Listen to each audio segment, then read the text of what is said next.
Some new tools for my home workshop. It is the 5th of December 2023 and it's time for some Christmas shopping. The airline to my compressor is getting a bit scary and I need a new one. I went to a local store called Wold's Engineering Services. This is in Pocklington near York.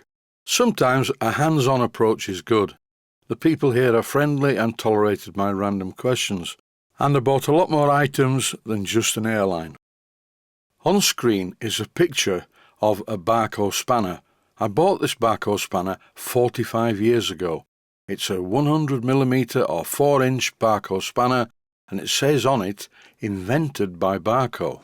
I actually remember the day I bought this. I picked it up off the shelf and it felt so good I immediately bought it.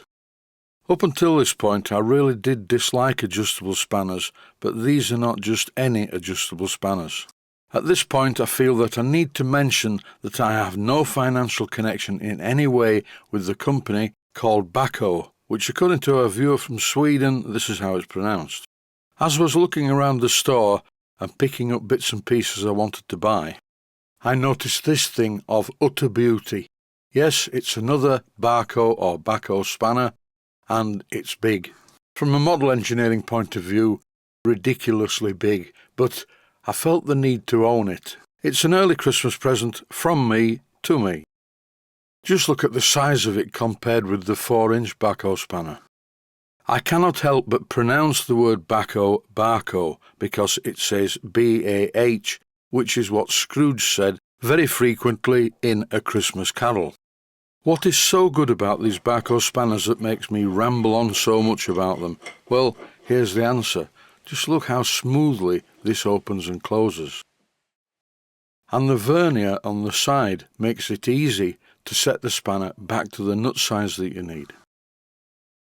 Far too big for what I need, but I have a plan for it. I will continue to use mainly this one and some slightly bigger ones. Here is the airline that I bought, or air hose. And the good thing about this is I'll be able to see it because I'm forever falling over airlines. And this is not an old age thing. The airlines that I have in the main workshop are black and the floor's pretty dirty too. I bought some fittings for the air hose. I'll call it an air hose for the rest of the episode. I bought a good selection of these fittings because I need to modify them for a specific use. In this clip, I'm fitting the air hose fittings to the air hose using Barco spanners, a big one and a little one. I'm also using Loctite 542 to seal the threads. The problem with the size of commercial airline fittings is they are too big for a lot of the model applications, so I need to make some adapters.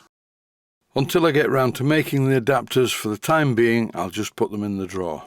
As I was looking around the Wold's Engineering shop, I noticed this. It's a long, single-blade screwdriver with quite a small tip. This is going to prove to be a very useful item to have in my workshop. Just then, the doorbell rang. I had a delivery. What is this, and what has it got to do with the workshop? It is 2 units from a mesh system that I use around my house and workshop. Think of it as a Wi-Fi expander. I have a few of these, and they all connect together and talk to the main router. These are Wi-Fi devices, but they do have 2 Ethernet ports. What's this got to do with model engineering, I hear you ask? Using lathes and milling machines in a workshop away from any people is a problem if you have an accident. I live alone and I work in the workshop alone, and I don't have a wife to say, "Oh, excuse me, my dear, I've just torn my arm off in the lathe, can you call for an ambulance and just tie this round my arm to stop it bleeding?" I live in a small village near York, and things like electricity and mobile phone signals are a problem. The mains power is quite erratic. That's why I got an electrician in to feed Ethernet cable all the way from the house through armour cabling underground up to my workshop. Now if I want to call anyone when I'm in the workshop, I don't have to go outside, stand on one leg and hold the phone as high as I can. I can phone from the comfort within my workshop. This is a pack of trimming knife blades, also known as Stanley knife blades. They are very sharp. These were actually made in England, and using these in the workshop could cause a lot of problems if I cut my hand or leg or any other part of myself. I needed some tin snips, so unfortunately I bought these. These are not very good. The fixture that keeps them closed when they're in storage just didn't work. Everything was slack. Someone in the factory had forgotten to tighten everything up. After I did what should have been done at the factory, everything seemed to work considerably better.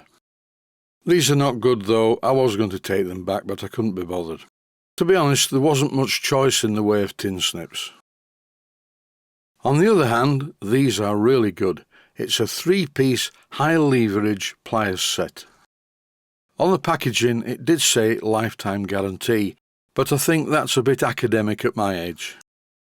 These look to be very well made, they feel good and they look good too.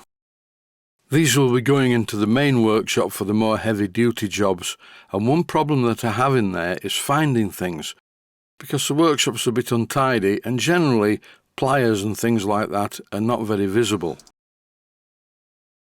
I also bought one of these. It's an air blower to connect to the air hose. I already have one of these which is very similar, but that's in the other workshop. This is so useful for blowing away oil, grease and metal particles from models, like this.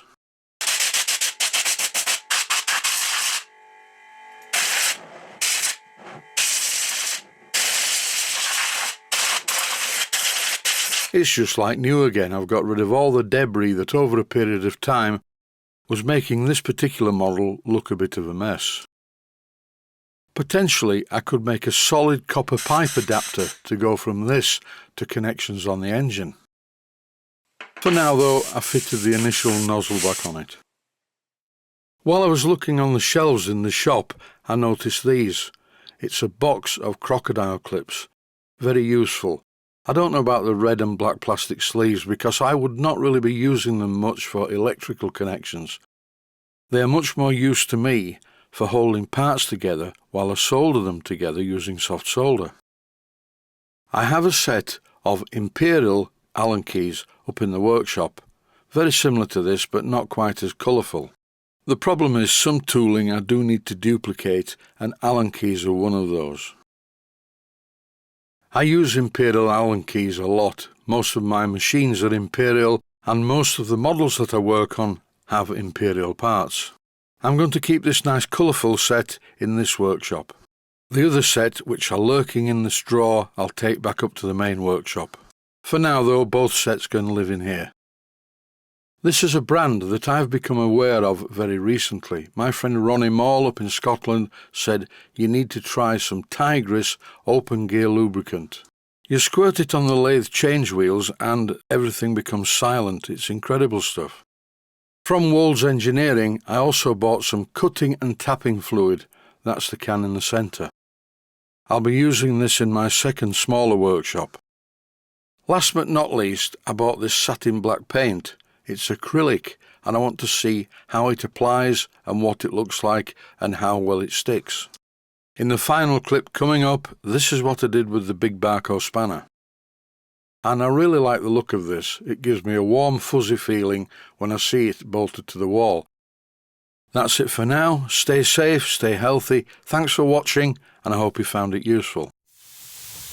Please take the time to visit my Mainsteam Models website and click on the section of the website that says Video Playlists. And by doing that, you can find other videos that you may like to watch. And by using the playlists, you can actually watch the videos back to back.